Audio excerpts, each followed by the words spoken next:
اچھا نور، میرا next question آپ سے یہ ہے کہ ایم ڈی کیٹ میں اسٹوڈنٹس ہمیں بہت کنفیوز نظر آتے ہیں، لائک بکس کے بارے میں ان کو ہوتا ہے کہ ہم کون سی بکس فالو کریں.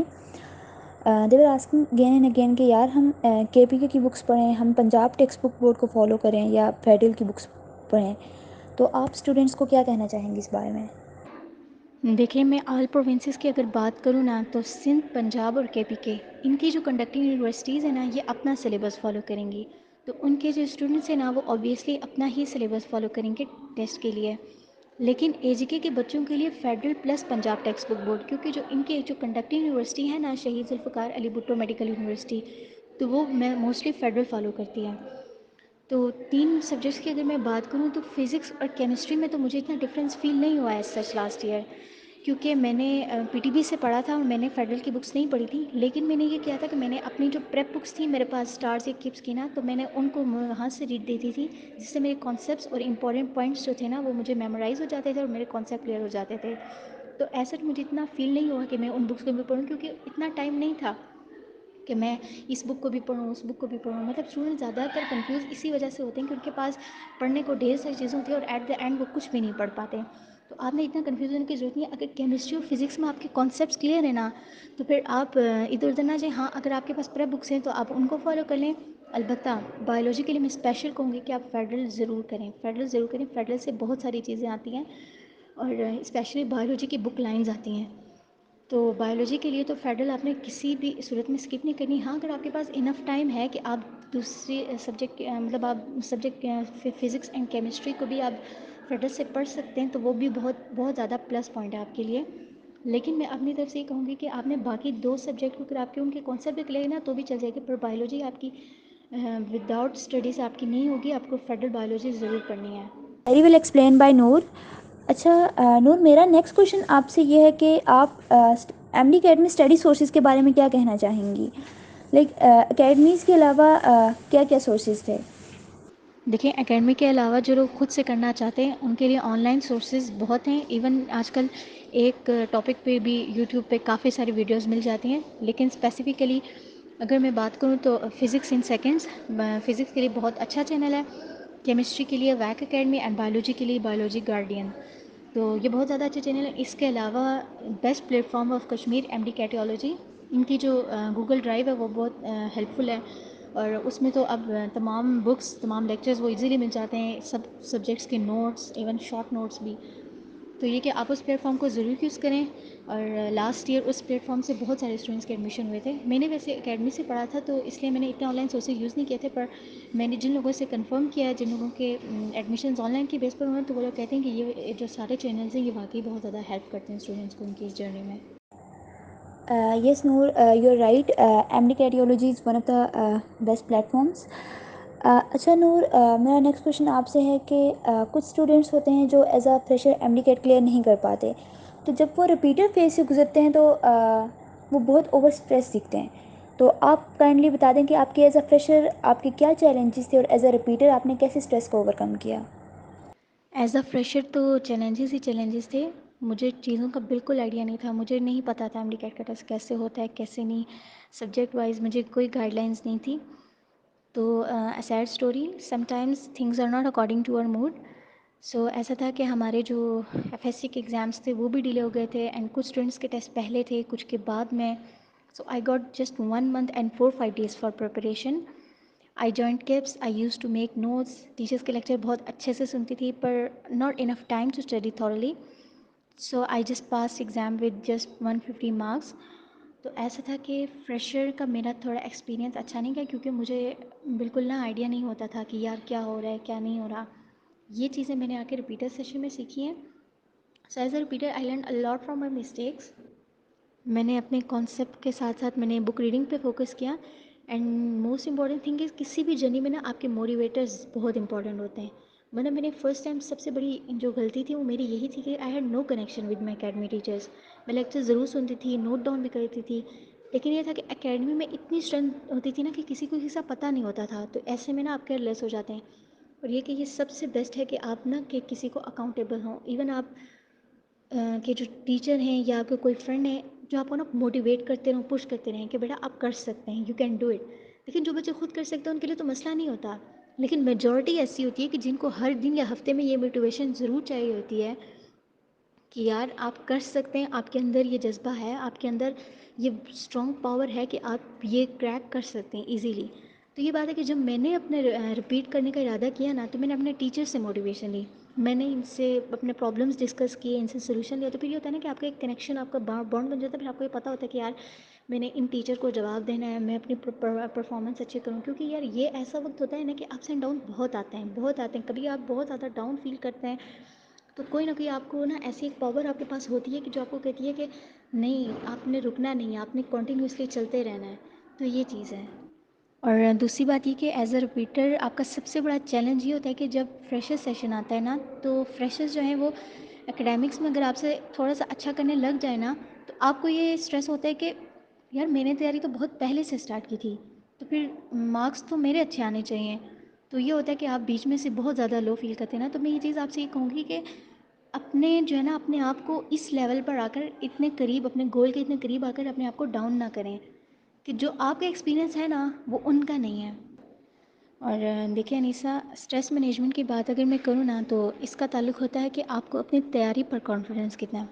میں آپ کو بتاؤں، بہت سارے ایسے اسٹوڈنٹس ہوتے ہیں جن کی تیاری بیسٹ ہوتی ہے لیکن انہیں اپنی تیاری پر کانفیڈنس نہیں ہوتا، اور مطلب وہ یہی سوچتے رہتے ہیں ہم نے کیسا کیا، پتہ نہیں ہمیں آئے گا نہیں آئے گا، and at the end they end up with nothing.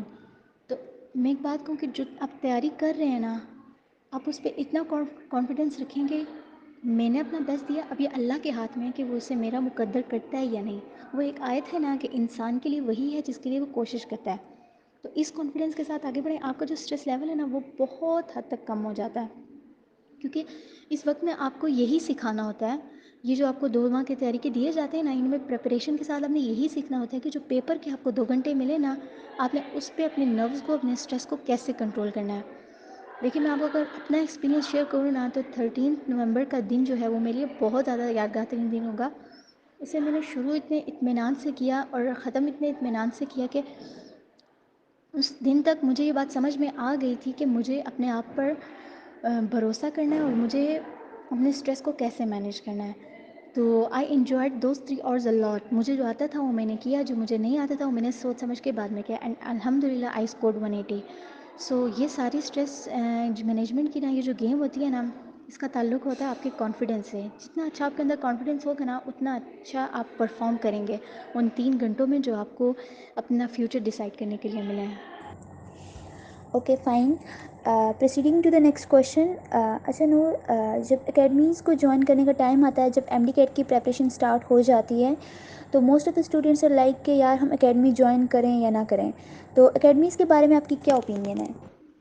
دیکھیں انیسا، 2 باتیں کہ اگر تو آپ اچھے آن لائن لرنر ہیں اور آپ کے پاس آن لائن سورسز ہیں تو آپ کو ضرور ان کو اویل کرنا چاہیے، کیونکہ یہ ہوتا ہے کہ موسٹلی ایم ڈی کیٹ میں اسٹڈیز 70 to 80% آپ کی ہی ہوتی ہے.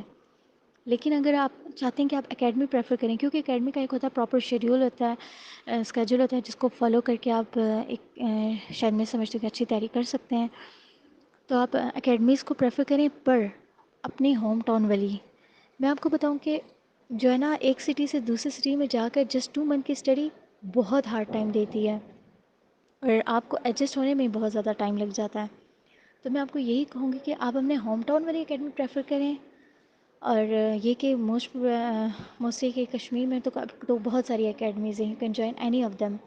بس مین فوکس آپ کا ہونا چاہیے اسٹڈی، اور جس اکیڈمی سے آپ پڑھ رہے ہیں آپ کو اس کا فائدہ ہونا چاہیے، چاہے وہ آن لائن سورس ہے یا آپ کی اکیڈمی ہے، آپ کو اس کا فائدہ ہونا چاہیے.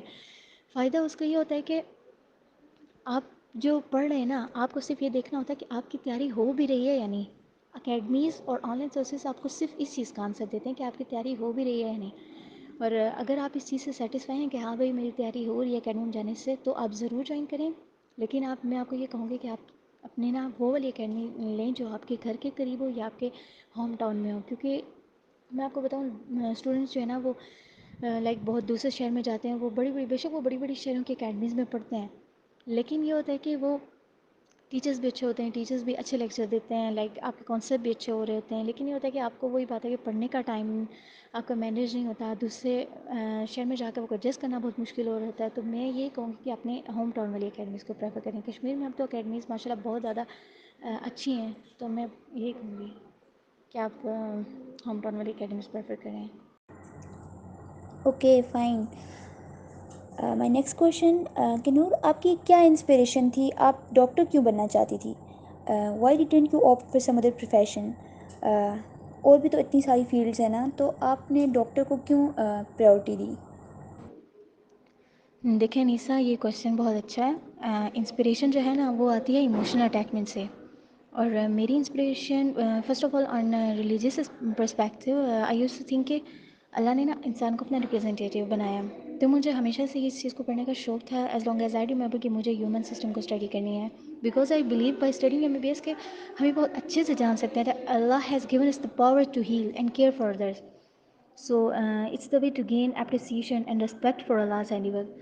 بیکاز یہ کہ جب کائنات کا وجود ہوا نا تو اللہ نے ہر چیز پر کن کہا اور وجود میں آ گئی، مگر انسان کو اللہ نے خود تخلیق کیا اور پھر اس میں جان ڈالی.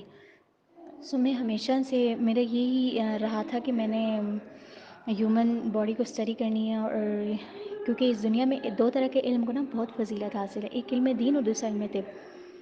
تو میں ہمیشہ سے یہی چاہتی تھی کہ میں نے اپنی زندگی میں ان کا تھوڑا حصہ ہی صحیح مگر ضرور پڑھنا ہے. اور دوسری بڑی انسپریشن جو تھی ڈاکٹر کی طرف آنے کی وہ تھا میرا گاؤں، میرا ولیج، میرے لوگ. تو میرا تعلق چونکہ حویلی سے ہے، اور جو کہ ایریا اتنا ڈیولپ نہیں ہے، اور صحت سے بڑھ کر تو کچھ نہیں ہوتا، وہاں پر سہولیات بھی نہیں ہیں جس کی وجہ سے لوگ دور دور شہروں کا سفر کرتے ہیں. تو مجھے میرے دل میں شروع سے تھا، میرے بچپن سے، کہ میں نے ان لوگوں کے لیے کچھ کرنا ہے. I just want to study and go back to my people to serve them. And obviously اس کے علاوہ میری انسپریشن وہ سب ڈاکٹرز ہیں جو سیلف لیس ہو کر صرف ان لوگوں کے بارے میں سوچتے ہیں، فکر کرتے ہیں، ان کا خیال کرتے ہیں کہ جنہوں نے کبھی انہیں فائدہ بھی نہیں دیا ہوتا، تو انسانیت کے نام پر ان کے درد کی مرہم بنتے ہیں. تو یہ کہ ایک اچھا انسان بننا اچھے ڈاکٹر بننے سے بھی زیادہ ضروری ہے. تو یہ میری سب سے بڑی انسپریشن ہے. Okay thank you Noor.